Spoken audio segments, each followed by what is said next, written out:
Okay, so hello everybody. This is my first video on this channel. I'm Cvandottie.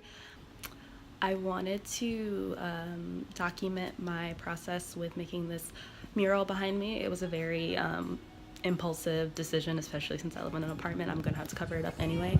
But it was a cool experience being able to wing it basically and just kind of learn from and to try to grow so I can, attempt more murals in the future. And I've always wanted to do one, so I'm pretty excited.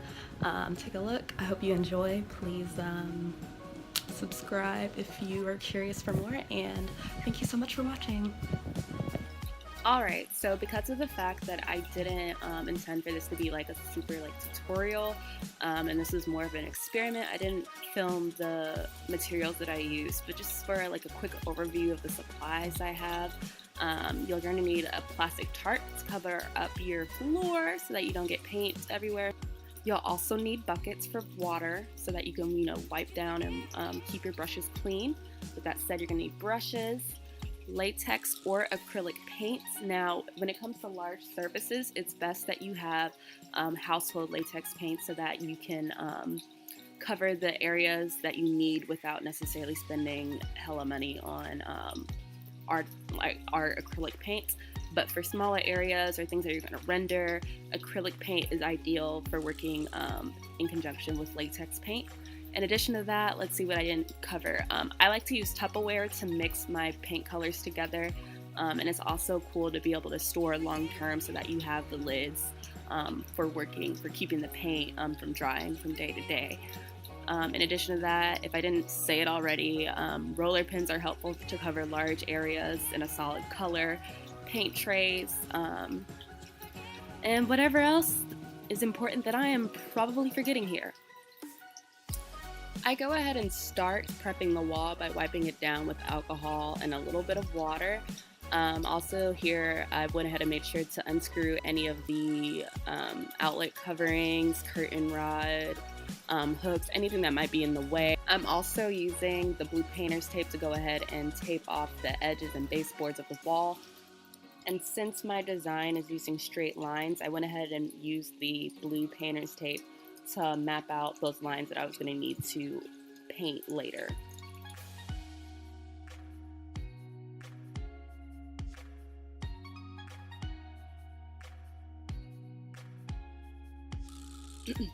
I did draw a general sketch of what I was thinking before actually attempting this mural, but I didn't plan it 100% out since it wasn't something that I was doing for a client. It was just for myself. I really wanted to give myself like the freedom to learn and just kind of go with the flow and see what would happen. And I would say it was kind of intentional to improvise as I go, because the whole idea of doing this was to be basically an unbridled expression of just the things that I enjoy and the things that make me feel good as an artist and as a person. Stylistically, I was really inspired by Jamie Hewlett, one of the illustrators for Gorillas, and John Dilworth, who was the creative Courage the Cowardly Dog. Those are the art styles that have always kind of inspired me as a kid, and then nowadays as an aspiring illustrator and artist. And even, especially when it comes to the color scheme, even a little bit of shimmer I shampoo. I'm not really familiar with who the actual artists that worked on that are. I should probably research it, but those are like really my biggest sources of inspiration for doing this.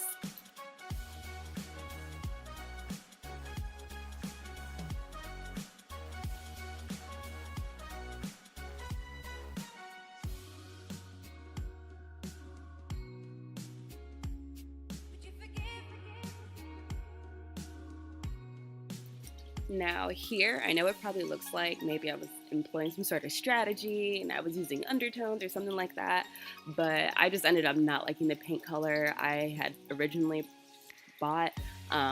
Initially, I wanted to go for a very golden color, very golden reddish color scheme because I thought it would look really nice in my room, but this yellow just looked way too McDonald's for me. I had to head back out to the store to find a paint color that would be a little bit more golden and neutral, something more similar to the throw blanket you actually see on my bed that my friend is sitting on. So, and I think it actually looked a lot better too.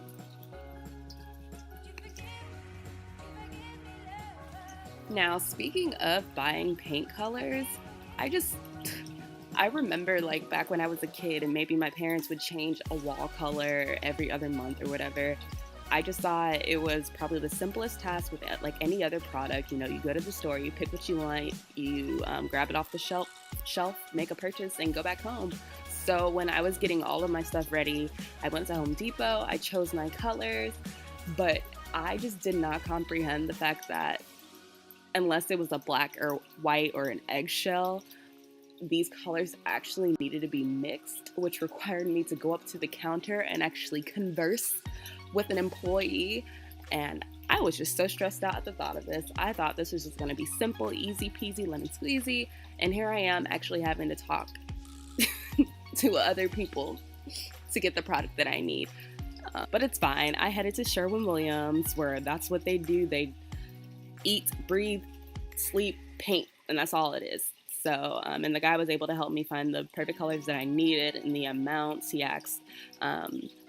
was very helpful. He asked, oh, are you in an apartment? Are you in a home? Okay, this is something you're going to need to be able to cover up. You don't need to spend a lot of money on it in that case. You know, somebody very real and cool. So, I don't know. That was my paint buying experience in a nutshell. But good to know you need some people skills.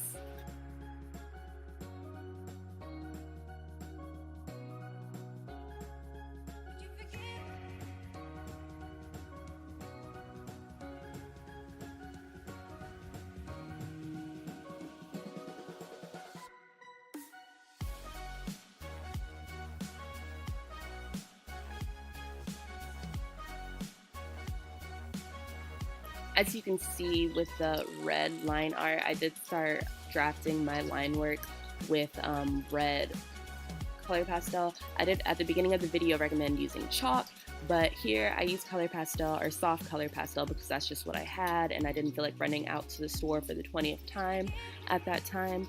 So it works relatively about the same. It goes on, it's wipeable just the same. Only thing I would say is that when it's time to apply paint over it or beside it, it did smear a little, especially the red. And sometimes it would discolor the lighter colors I was using. So that's just something to keep in mind. In the future, I probably would just get my butt up and go buy chalk, but it's not the end of the world using this. It's still, you know, it still works.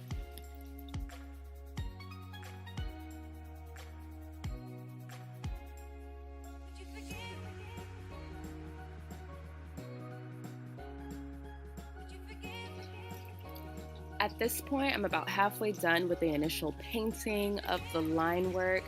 Overall, when it comes to the composition or the aesthetic of the mural, I wanted to keep it simple since this was my first super large scale project.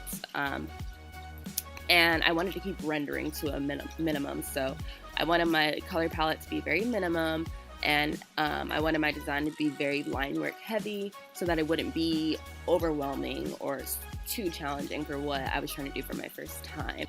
So the idea of the things I'm including in the sun rays, so to speak, are really just things I enjoy, motifs or symbols, I guess, that I like to include in a lot of my artwork, such as monarch butterflies, dragonflies, honey, guaranas, whenever I learned to pronounce that, you know, the Brazilian fruit. I wanted it to basically be that every time I stepped into my room, I felt very at home and in my element. And overall, I just wanted it to be a metaphor of creativity and I guess passion, yielding, I guess, like the fruit of the world or whatever. Corny as it may sound, I don't really care, I like it.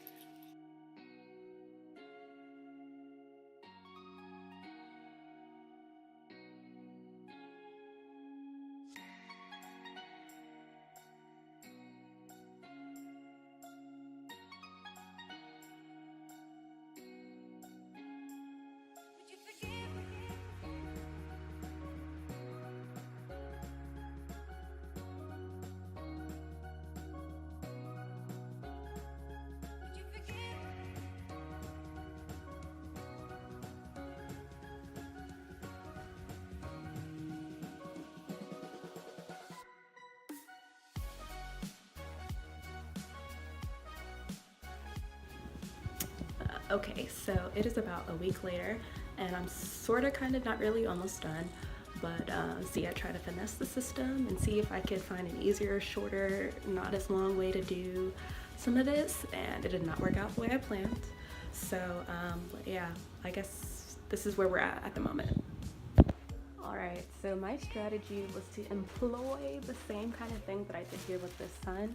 I painted the black kind of underpainting first, because in my head I was like, okay, well, one coat of paint typically doesn't completely cover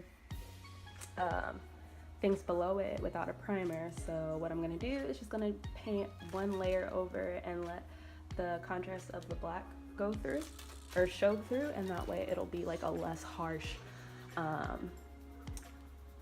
less harsh design, I guess, of the eyes and etc. And I actually really liked how that turned out. So in my head I was like, okay, well, I'm gonna do the same with the rays. I'm just gonna go ahead and paint them black, or paint my designs or freestyle my designs in black, and then I will paint over it in a lighter shade of this sort of goldenrod yellow brown type thing.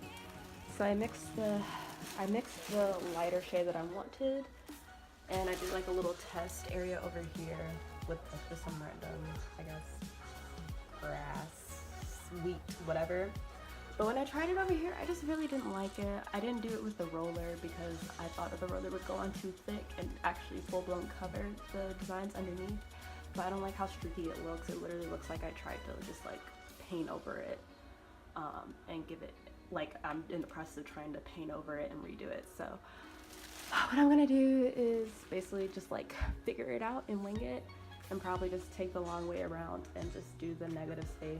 I think that's called the negative space with the color, so that I'm not covering up the black and it won't look all weird like that. So yeah, let's see how it turns out. So here's record of me having to take the longer way around to finish this mural. So I am basically painting the areas around the black with the desired lighter goldish creamish color, and some parts I am going back over the black just to redo it and to clean it up. This did add a couple of days to the actual time it took me to complete it, but at the end of the day, it's fine. It was still a learning experience, and I know I can't take that shortcut in the future. But yeah, this is about the last piece of footage I have before I finished it off camera, but this is basically the general gist of what I was doing for the remainder of my time working on this.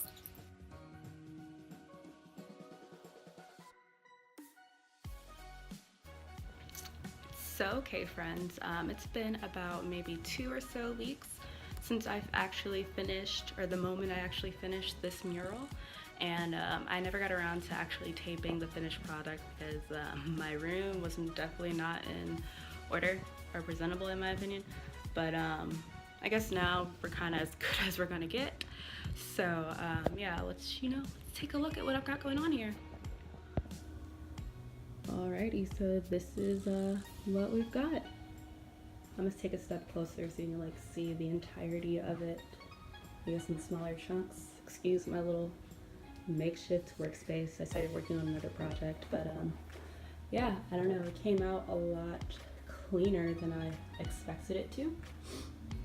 I know the last few steps I wasn't able to film because of I was running out of storage, and I didn't want to keep waiting to get that resolved to finish it. So yeah, I need to clean that little bit of dust from the charcoal I used to mark stuff out. But yeah, I'm really happy with it. I think it turned out really well, especially for it being a sort of freestyled project, and for it being my first large scale mural painting I've ever done. So yeah. So yeah, that's it for now. Thank you guys so much for watching. I can't wait to make more in the future and for you guys to see more of my misadventures. Please check me out on Instagram at Cvandottie and subscribe for more.